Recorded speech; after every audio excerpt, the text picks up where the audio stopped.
오늘 우리가 우리의 입으로 아버지의 이름을 부르며 찬양을 올려드립니다.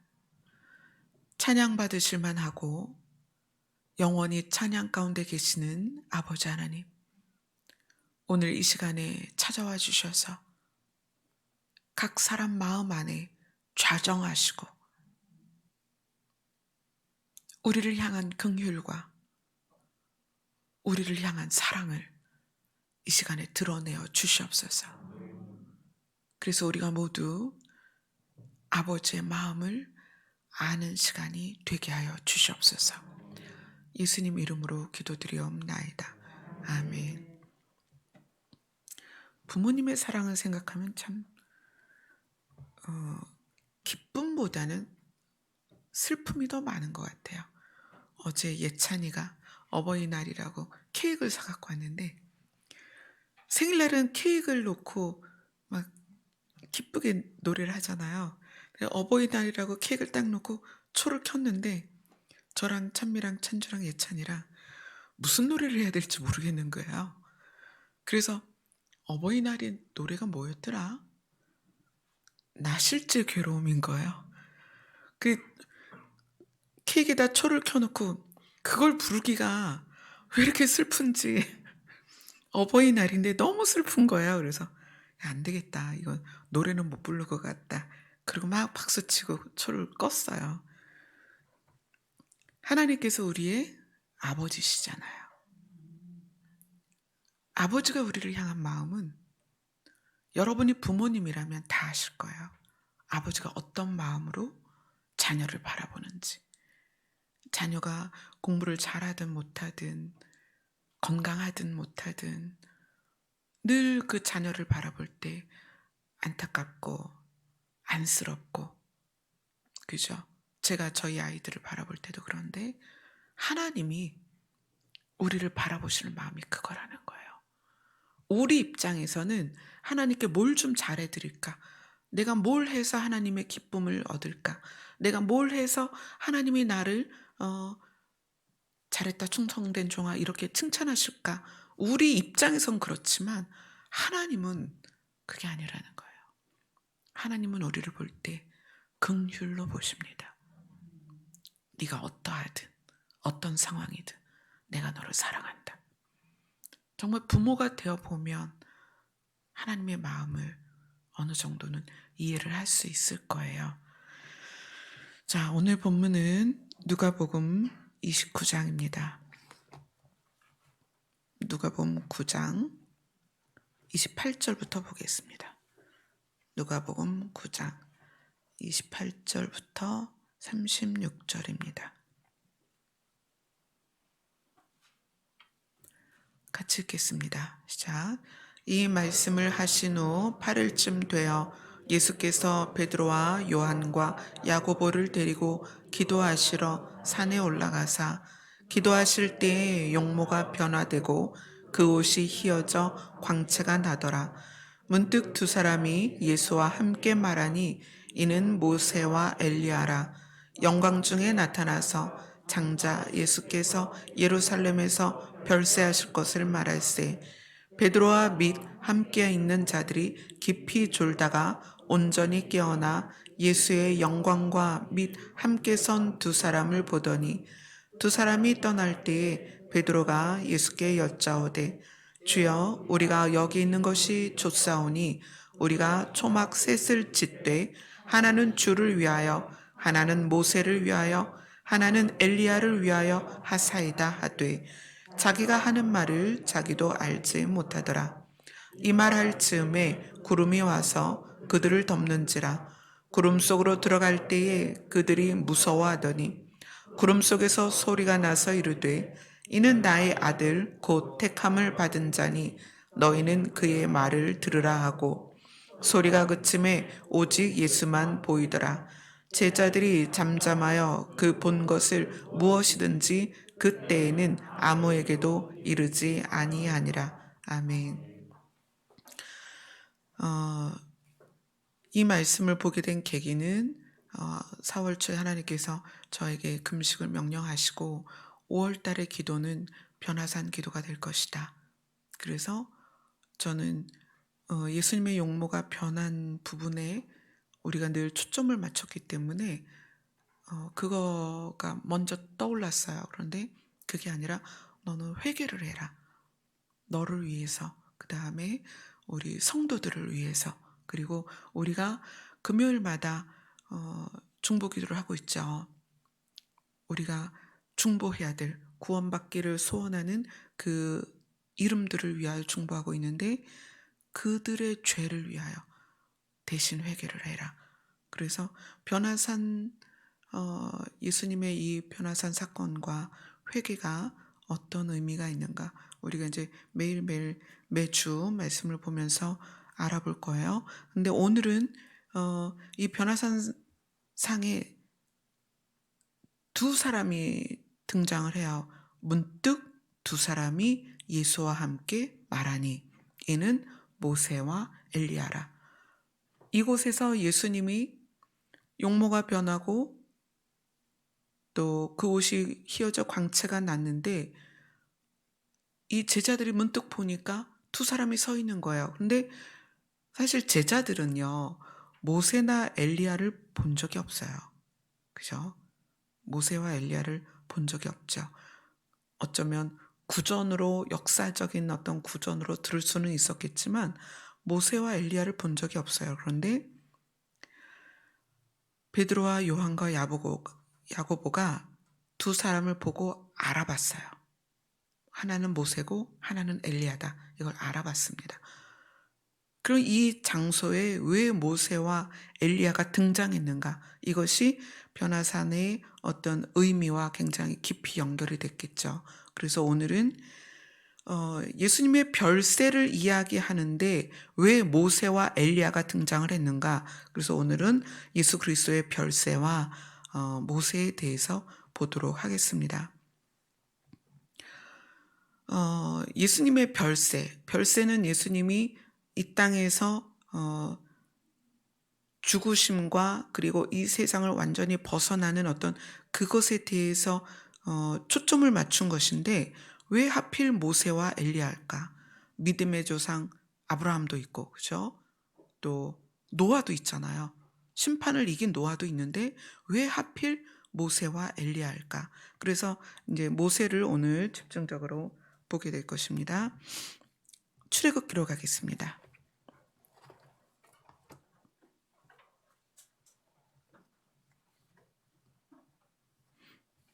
출애굽기 34장입니다. 출애굽기 34장 29절부터 35절까지 보겠습니다.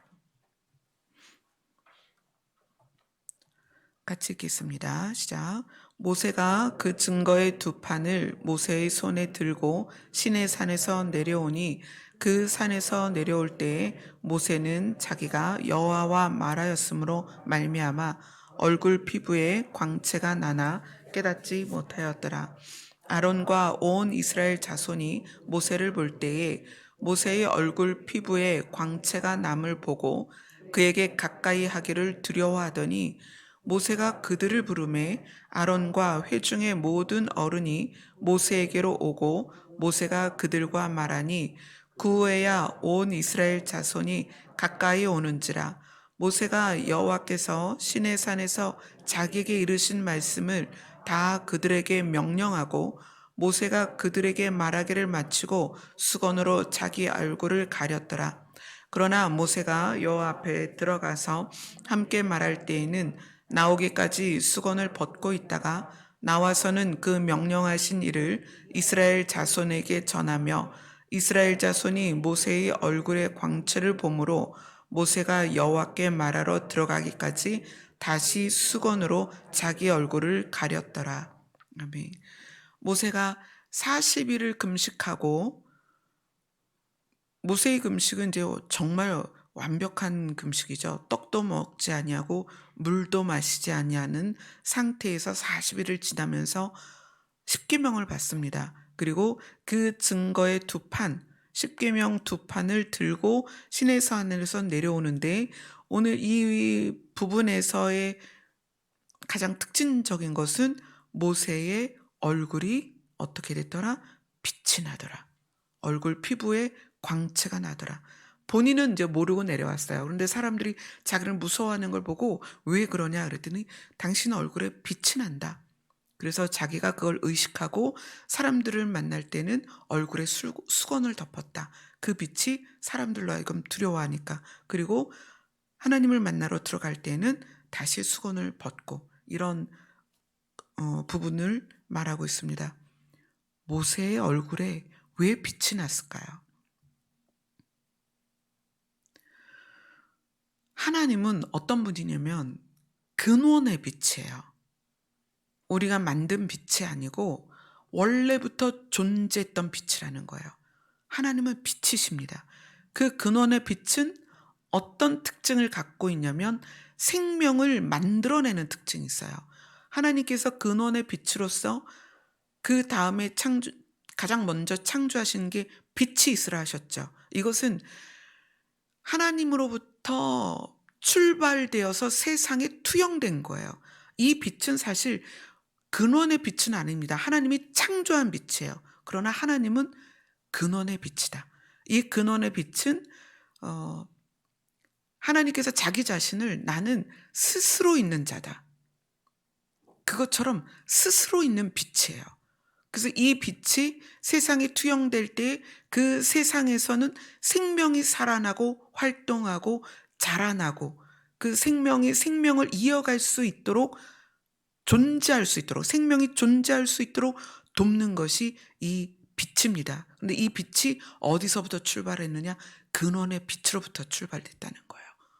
이 근원의 빛이 나중엔 어디에서 우리에게 또 알려주냐면 하나님께서 새하늘과 새 땅을 알려주실 때 새하늘과 새 땅이 시작되는 부분에서 이렇게 말씀하세요. 이제 처음 하늘과 처음 땅은 사라졌고 그리고 해와 달과 별들이 필요가 없다는 거예요. 왜냐하면 이 새하늘과 새 땅의 자체가 하나님이 계시고 예수님이 계신데 그분들이 근원의 빛이기 때문에 어둠이 없는 거예요. 근데 그 근원의 빛을 모세가 마주대했을 때 그 빛이 반사되어서 투영된 거예요. 그리고 그 빛이 부분적으로 이 모세의 얼굴에 투영이 됐는데 그 투영된 것을 사람들이 볼 때 뭘 느꼈냐면 두려움을 느꼈다는 거예요. 왜요?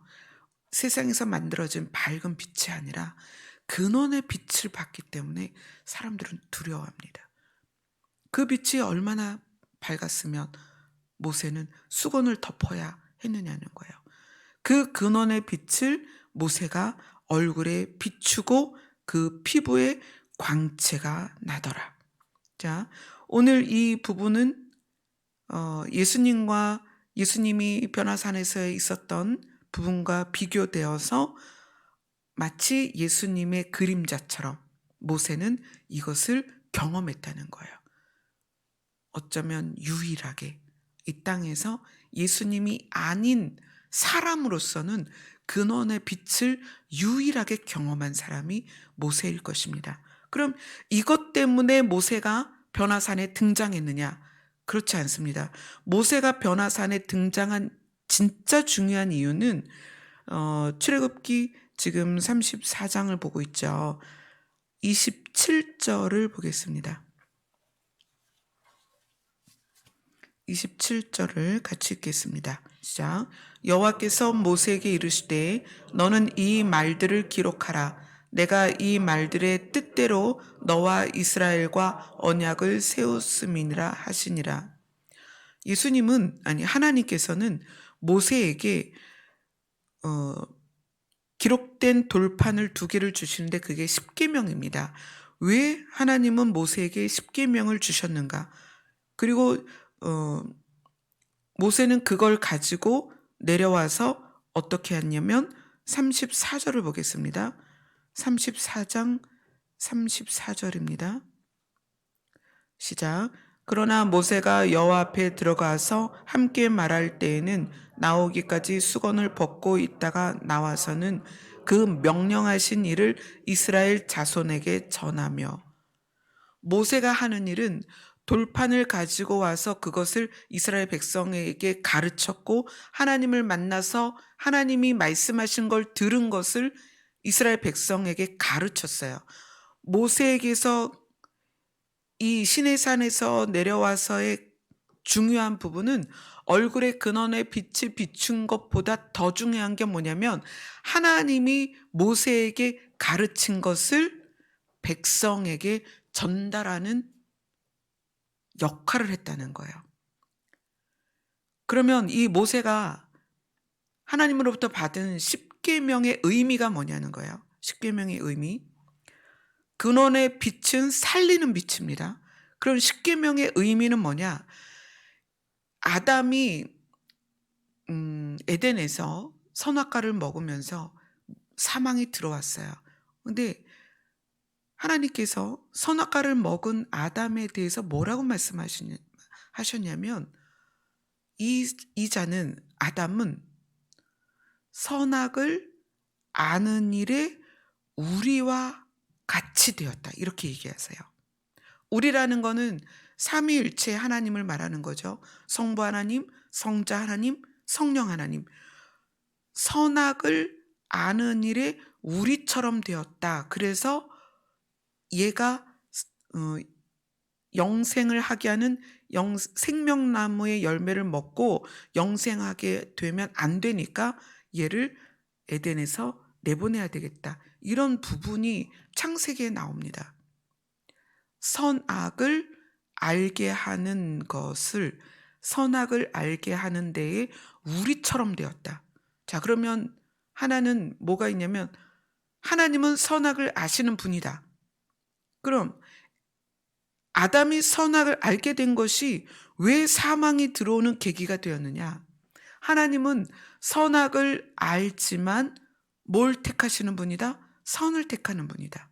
그런데 에덴에서의 아담은 선악을 알게 되었는데, 그 선악을 알게 되면서부터 드러난 모습들이 어때요?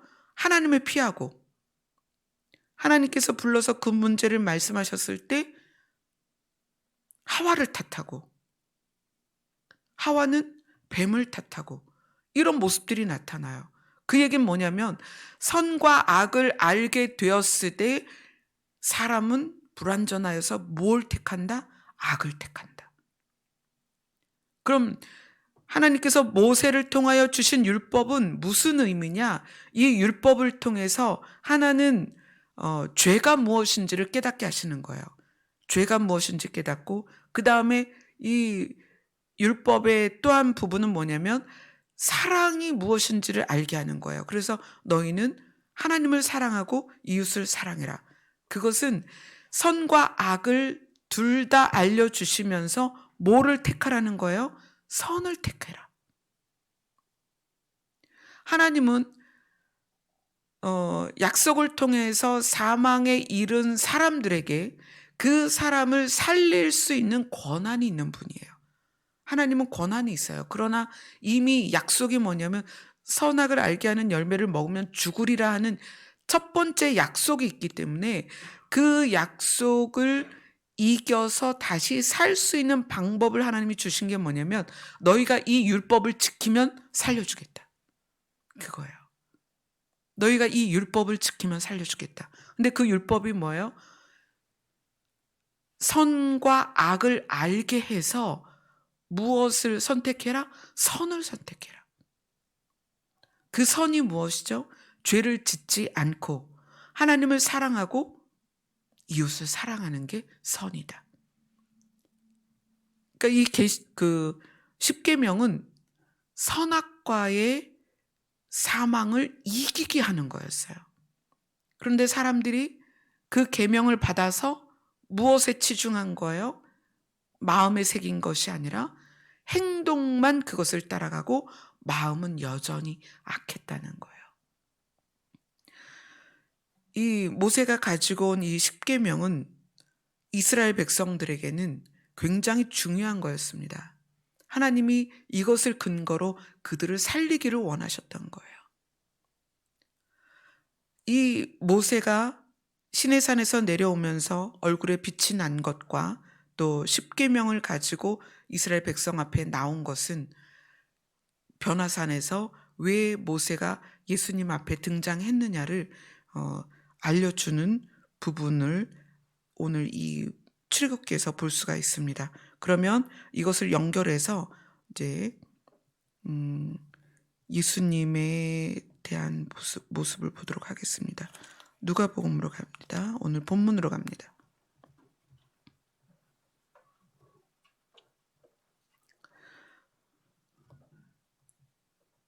오늘 본문에 보면 29절에 기도하실 때에 용모가 변하고 그 옷이 휘어져 광채가 나더라. 예수님은 자기 자신이 하나님이세요.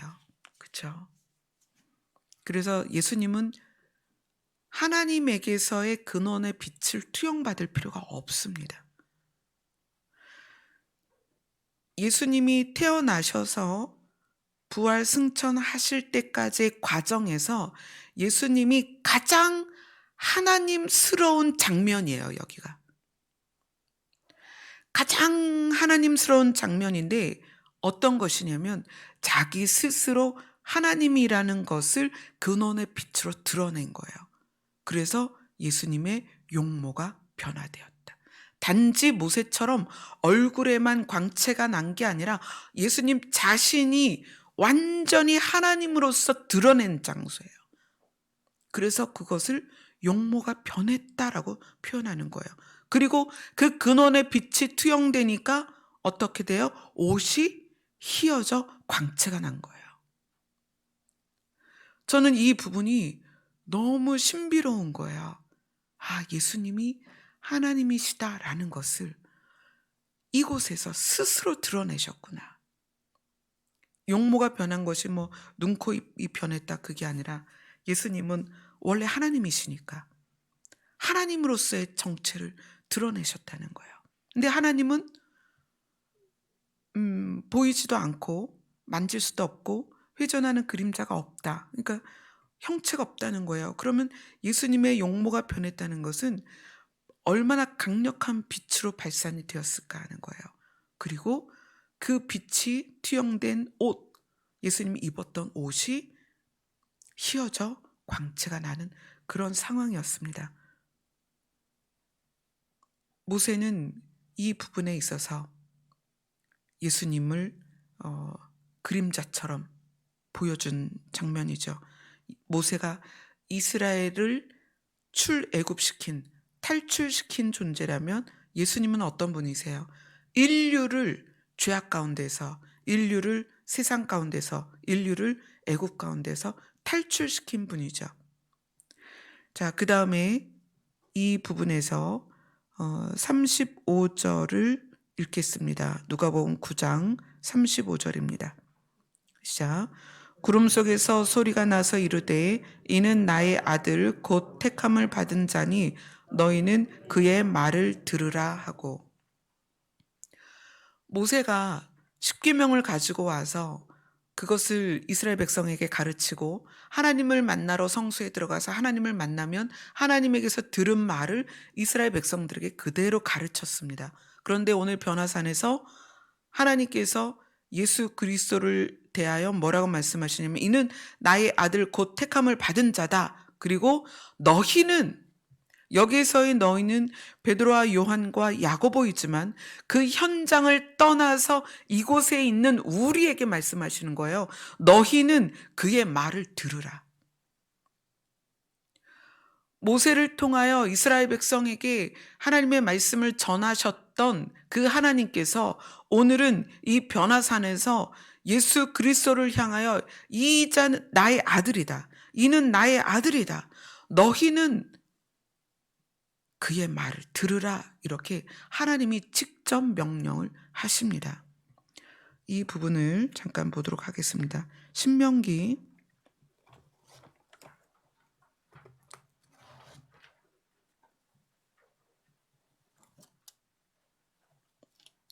18장입니다.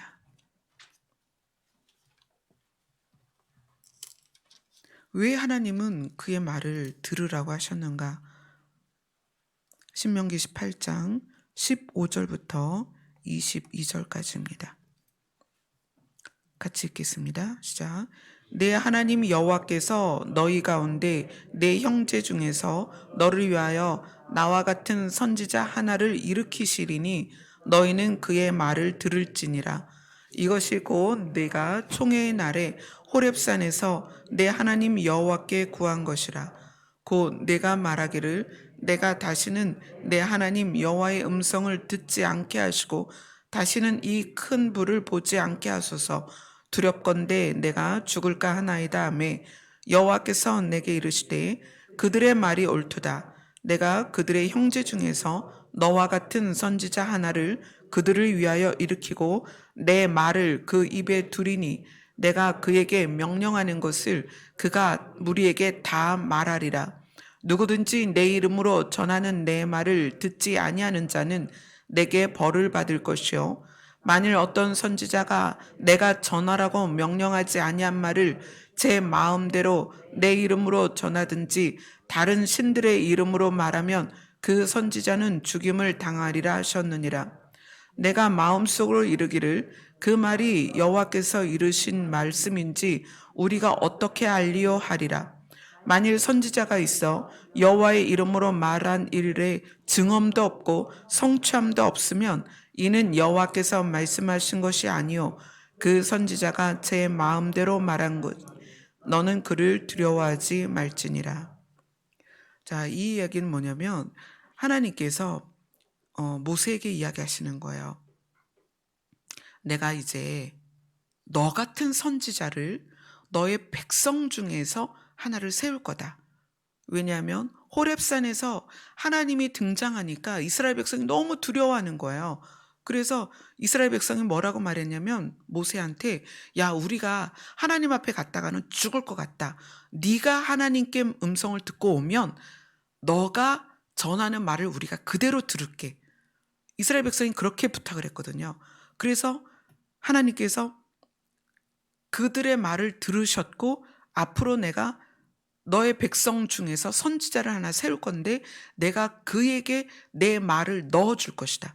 그리고 그는 내 말을 너희에게 가르칠 것이니까 너희는 그의 말을 들어라. 그러니까 이제 백성들 중에 마음속으로 그가 하나님의 말씀을 우리에게 가르치는지를 어떻게 증명할 수 있습니까? 어떻게 할 수 있습니까? 그렇게 말할 거다. 그러면 그가 내가 하나님의 말을 선포하는 거다라고 말만 하는 것이 아니라 어떻게 증거를 보일 거다.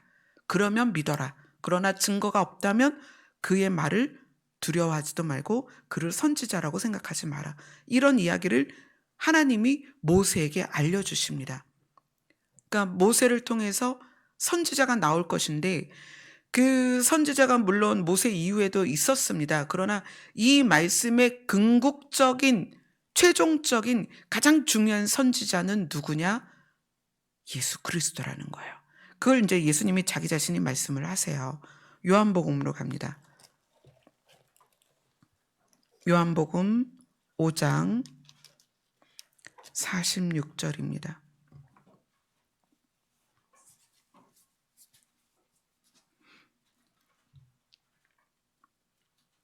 요한복음 5장 46절입니다. 같이 읽겠습니다. 시작. 모세를 믿었더라면 또 나를 믿으리. 이는 그가 내게 대하여 기록하였음이라. 어느 날 예수님이 말씀을 전해주시다가 마지막에 이런 이야기를 하시는 거예요. 모세를 믿었다면, 모세가 쓴 글을 믿었다면 나를 믿었을 것이다. 왜냐하면 그는 나에 대하여 기록했다. 모세가 쓴 많은 글들 중에 상당 부분 또 예수님과 연결되어서 우리가 해석할 수 있지만 오늘은 이 부분이에요. 하나님께서 모세에게 너의 백성 가운데에서 선지자를 하나 세울 거다. 그를 통해서 내가 말을 넣어줄 거다. 이 부분을 예수님이 응용을 한 거예요. 모세가 말한 그 선지자가 바로 나다. 그리고 또 베드로가 그 부분을 증거를 합니다. 사도행전으로 가보겠습니다. 사도행전 3장 22절입니다.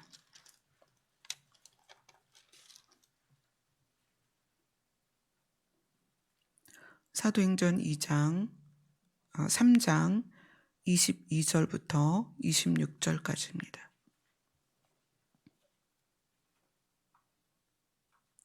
같이 읽겠습니다. 시작.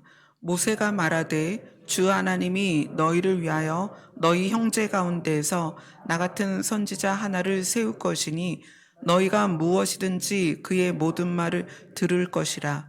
누구든지 그 선지자의 말을 듣지 아니하는 자는 백성 중에서 멸망받으리라 하였고, 또한 사무엘 때부터 이어 말한 모든 선지자도 이때를 가리켜 말하였느니라.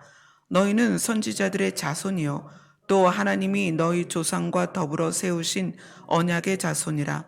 아브라함에게 이르시기를 땅 위의 모든 족속이 너희 씨로 말미암아 복을 받으리라 하셨으니, 하나님이 이 종을 세워 복 주시려고 너희에게 먼저 보내사 너희로 하여금 돌이켜 각각 그 악함을 버리게 하셨느니라. 베드로가 이 설교를 할 때에는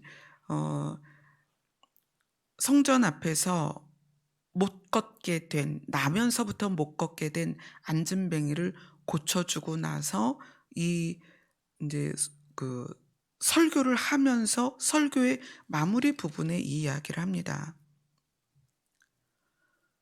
시편에 우리가 아까 읽은 신명기에 나와 있는 모세가 말한 부분을 베드로가 인용을 해요. 하나님이 모세에게 말씀하셨는데 선지자를 세울 거라고 했다. 그리고 그 선지자에게 하나님의 말씀을 넣어줄 거라고 했다. 근데 그 선지자가 바로 예수 그리스도다. 그리고 그분이 말씀하시고자 하는, 하나님이 그분을 통해서 우리에게 말씀하시고자 하는 것이 무엇이냐?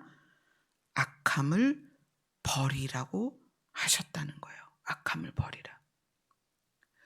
하나님께서 모세를 통하여서 십계명을 주셨을 때에도 그거예요. 너희는 악함을 버려라. 근데 악함을 버릴 수 있는 부분들을, 죄를 알려주시고 죄의 결과는 반드시 대가를 치른다. 죄의 결과는 사망이다. 그러니까 너희는 그 죄를 선택하지 마라. 그리고 선을 선택함에 있어서 그 행동에서 나올 수 있는, 선이 나올 수 있는 근거가 뭐냐면 사랑이다. 그래서 너희는 하나님을 사랑하고 이웃을 사랑해야 된다. 이것이 십계명입니다. 그리고 그 십계명을 통하여 만약에 그들이 정말 구원받을 수 있는 길에 이르렀다면 아마 십계명은 지금까지 유효했을 거예요. 그러나 사람들이 십계명을 마음에 새기는 것이 아니라 몸으로 행하는 것만, 겉으로만, 그것이 회칠한 무덤인 거죠. 그렇게 외식하는 모습으로 이스라엘이 살았기 때문에 하나님께서 거기에서 십계명을 멈추고 새로운 계명을 주신 거예요. 누구를 통해서? 예수 그리스도를 통해서. 그리고 하나님께서는 그 예수님을 누가복음에서 이렇게 말씀하시는 거예요. 구름 속에서 소리가 나서 이르되 이는 나의 아들 곧 택함을 받은 자니 너희는 그의 말을 들으라. 모세에게 하나님의 말씀을 가르쳐서 이스라엘 백성에게 전달한 것처럼 오늘은 하나님께서 이스라엘 백성들에게, 또 지금 우리들에게 무엇을 말씀하시냐면 너희는 그의 말을 들으라. 누구의 말을? 예수 그리스도의 말을 들으라. 그러면 어떻게 하겠다? 살려주겠다. 그러면 살려주겠다. 이 들으라는 말씀이, 이 들으라는 단어가 어디에 많이 나오냐면 계시록에 많이 나와요. 왜 계시록에 들으라는 말이 많이 나올까요? 살리기 위해서요. 우리를 살려주기 위해서. 요한계시록에 이 들으라는 말씀이 무려 43번이 나옵니다. 요한계시록을 한번 가볼게요. 요한계시록 1장 3절입니다.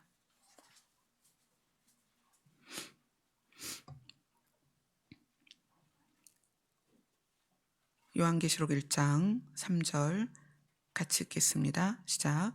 이 예언의 말씀을 읽는 자와 듣는 자와 그 가운데 기록한 것을 지키는 자는 복이 있나니 때가 가까움이니라. 하나님께서는 구름 가운데에서, 그 변화산에서 구름 가운데 베드로, 요한, 누구죠? 야고보. 예, 정신이 오락가락해요. 이 세 사람이 구름 가운데 들어가면서 굉장히 두려워했어요. 근데 하나님께서 너희는 내 아들의 말을 들어라. 내가 살려줄 거다라는 그 생명이 담긴 호소를 하는 거예요. 너희는 마치 호렙산에서 하나님이 구름 가운데, 천둥 가운데, 벼락 가운데 나타나셨을 때 이스라엘 백성이 두려워서 숨어서 모세를 내세웠었던 그런 상황처럼 이 구름 가운데 들어간 이 세 사람이 두려워하니까 걱정하지 마라. 내가 너희를 살려줄 거야. 호렙에서 만난 이스라엘 백성을 살리기 위해서 내가 율법을 그들에게 준 것처럼 내가 너희를 살려주려고 내 아들을 보낸 거야. 그러니까 제발. 이건 정말 부모가 자녀를 향한 안타까움이에요. 요즘 이제 가끔 이제 찬미한테 제가 많이 하는 말이 있어요. 제발 좀 먹어. 요즘 찬미가 잘 안 먹어요. 이제 많이 안 먹고 그래서 제가 먹으라고 하는 이유는 뭐겠어요. 먹어야 건강해지고 생명을 유지하는 수단이 우리는 먹는 거니까 먹으라고 하잖아요. 그건 살리기 위함이거든요. 근데 하나님께서 그 구름 가운데서 말씀하시는 거예요. 제발 나는 너희를 두려움 가운데 있게 하려고 지금 나타난 게 아니야. 나는 너희를 살리려고 온 거야. 그런데 그 방법이 있어. 뭐다? 제발 내 아들의 말을 좀 들어라. 엄위한 음성이고 두려운 음성이고 큰 음성이지만 그 음성 안에는 뭐가 있냐면 사랑이 있다는 거예요. 그 사랑이 그들을 향하여 긍휼히 여기는 마음으로 제발 내 아들의 말을 들어라. 그리고 요한계시록으로 가서 요한을 만나신 예수님이 요한에게 비밀을 들려주시는 거예요. 그래서 3절에 이 예언의 말씀을 읽는 자와 듣는 자와 그 가운데 기록한 것을 지키는 자는 복이 있나니, 어떤 복? 살리는 복이 있나니 때가 가까이 옴이라. 그래서 하나님께서 말씀하신 내 아들의 말을 들어라에서의 들어라는 듣고 지켜라까지 포함된 거예요. 그래서 믿음이 행함이 없으면 죽은 믿음이다. 들어서 믿어졌다면 그대로 살아야 된다. 근데 계시록에서도 어떻게 해라? 듣고 그것을 지키는 자가 복이 있다. 지킨다라는 것은 들은 것을 지킨다라는 것은 들은 것을 빼앗기지 않는다라는 의미보다는 이 지킨다라는 뜻이 뭐가 더 강하냐면 그대로 실행한다. 지킨다는 것이 빼앗기지 않고 내가 소유하고 있는 것도 지키는 거지만 지킨다라는 뜻에서 여기에 적용돼야 될 것은 그대로 실행한다는 뜻이에요. 그래서 3절에 있는 말씀을 읽고 그 다음에 듣고 기록한 것을 지킨다. 이것은 우리가 보고 말씀을 듣고 보고 깨달은 것을 어떻게 해라? 그대로 실행하라. 그 말씀이에요. 계시록에는 이제 이 말씀을 읽는 자, 듣는 자, 기록한 것을 지키는 자가 복이 있다는 말씀 이후에 정말 여러 번 들어라 라는 말이 나와요. 너희는 이것을 들을지어다. 자, 계시록 2장 7절입니다.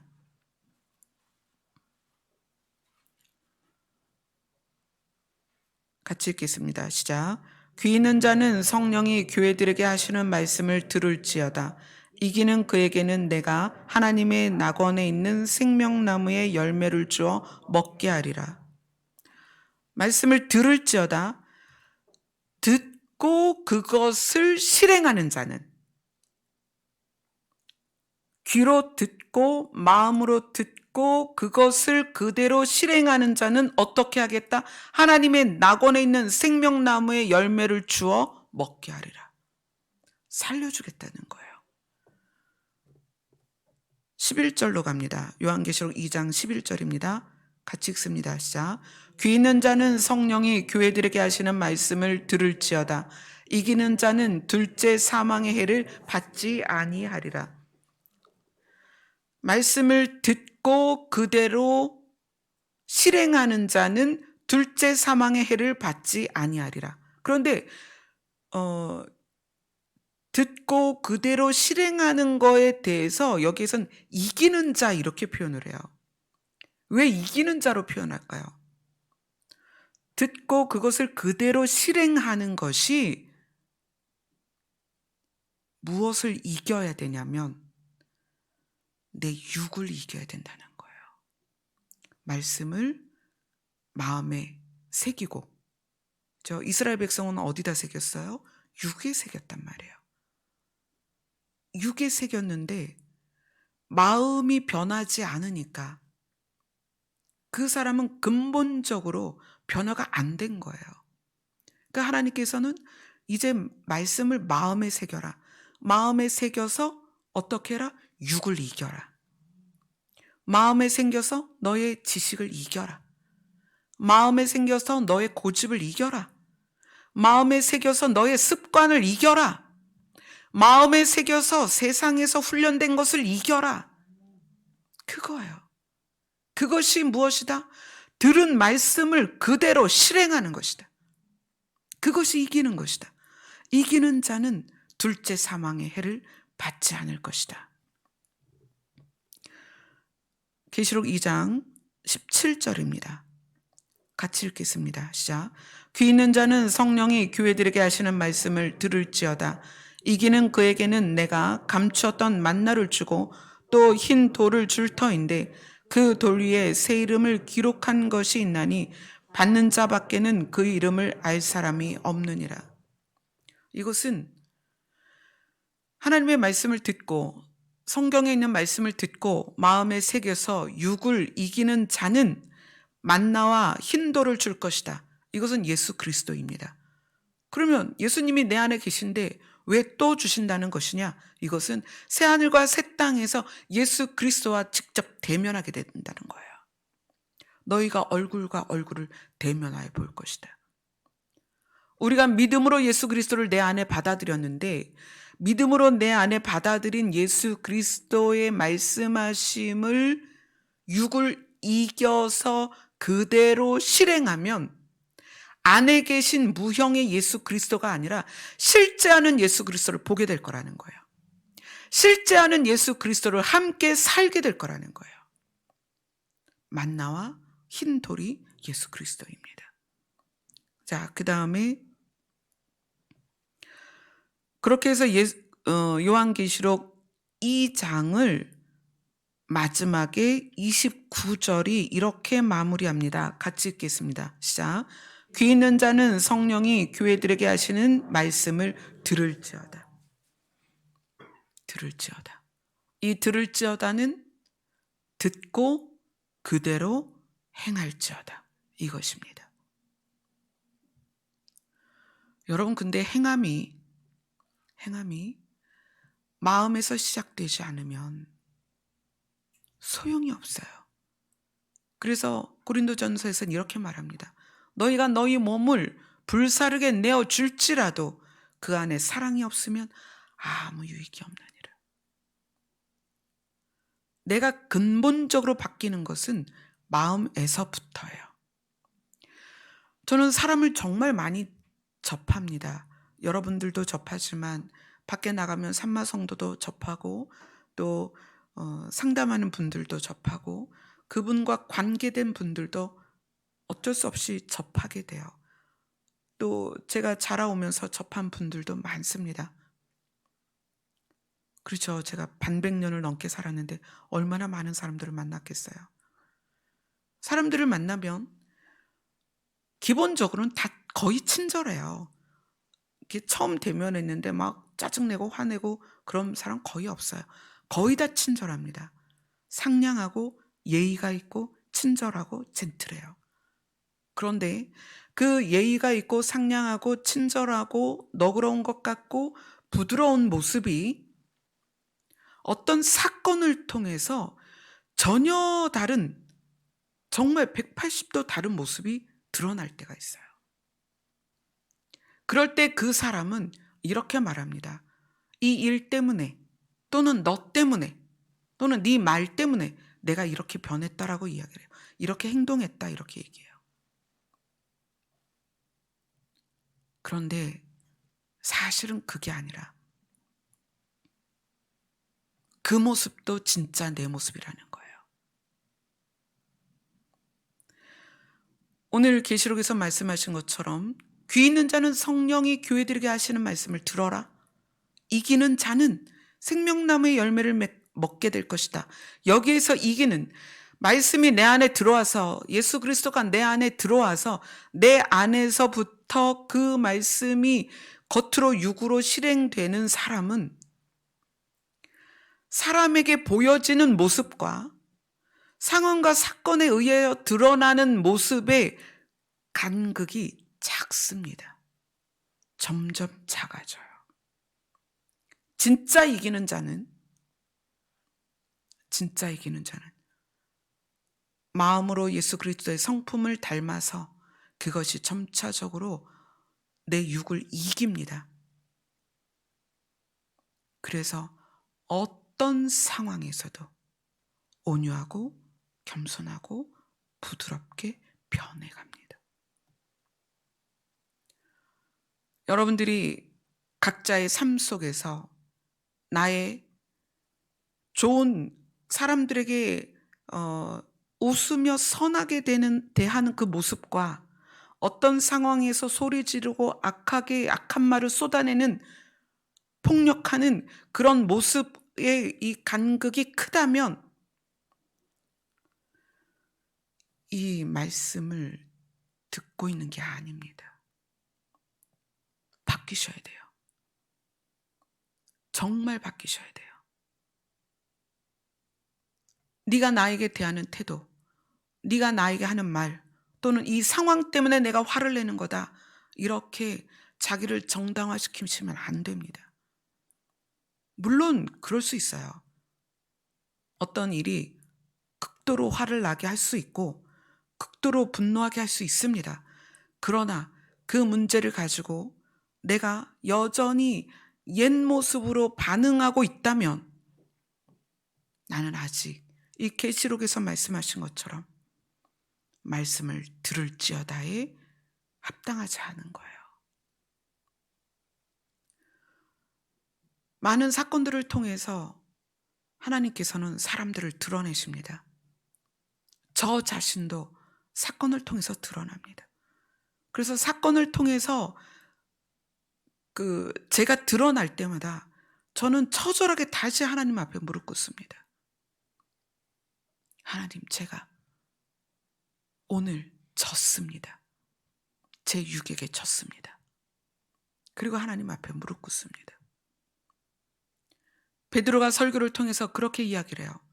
예수 그리스도가 모세가 말한 선지자다.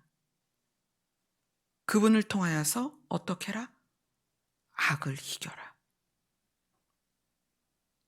하나님이 오늘 우리에게 말씀을 주시는 이유는 악을 이기라는 거예요. 그래서 변화산에서 예수 그리스도의 그 별세를 논해야 하는 자리에서 예수님과 함께 별세를 논하는 자로 모세를 세우신 거예요. 하나님은 모세를 통해서 악을 이기라고 말씀하셨고, 지금 이 순간에는 예수 그리스도를 통해서 악을 이기라고 말씀하십니다. 신앙생활은 자신과의 싸움입니다. 신앙생활은 말씀을 삶에서 그대로 실행하기 위한 삶이에요. 지금 우리가 그러기 위해서 이곳에 나와 있는 거예요. 제가 여러분에게 아무리 이 말씀을 전달해도 저 자신이 말씀을 듣고 지키는 자가 아니라면 저는 정말 이 사역하는 게 저 자신에겐 유익이 없어요. 그러나 여러분은 이 말씀을 듣고 지키는 자가 될 때 여러분은 이 말씀을 듣고 지키는 자로서의 복을 받을 것입니다. 아멘. 그 복은 새하늘과 새 땅에 있는 생명나무의 열매를 먹는 복입니다. 그곳에서 예수님을 얼굴과 얼굴을 대면하여 보는 복을 받게 될 것입니다. 아멘. 이 변화산에 관련된 말씀이 너무나 깊은 말씀들이어서 저 자신도 이 말씀을 준비하면서 배우고 깨닫습니다. 저 자신도 이제 말씀을 읽고 들은 것을 그대로 실행하는 자로서, 이기는 자로서 살기를 힘써 노력할 것입니다. 여러분들도 그것이 사는 방법이기 때문에 그래요. 여러분 반드시 살아야 됩니다. 그러기 위해서 말씀을 듣고 지키는 자, 이기는 자가 되시기를 소망합니다. 아멘. 기도하겠습니다.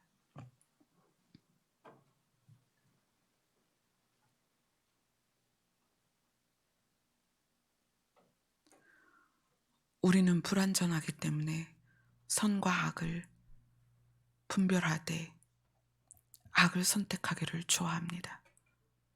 말씀은 우리에게 악을 이기고 선을 선택하기를 요구하십니다. 우리가 들은 말씀대로 이기는 자가 되게 하시고 들은 말씀을 그대로 삶에서 실행하는 자들이 되게 하여 주시옵소서. 예수님 이름으로 기도드리옵나이다. 아멘.